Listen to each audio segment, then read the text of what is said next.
Fadlullah SE, sosok inspiratif bagi reintegrasi. Selanjutnya diberbahagia kami juga mengundang ke atas panggung utama Bapak Fadlullah SE yang akan menerima penghargaan sebagai sosok inspiratif bagi reintegrasi.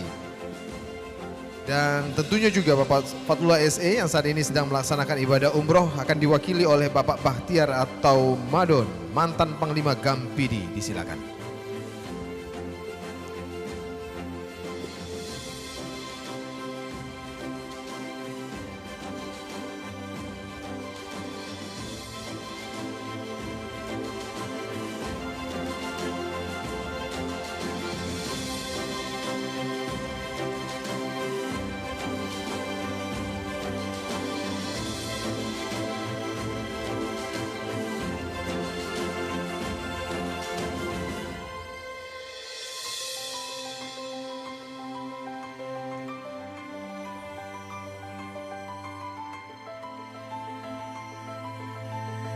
Warahmatullahi wabarakatuh.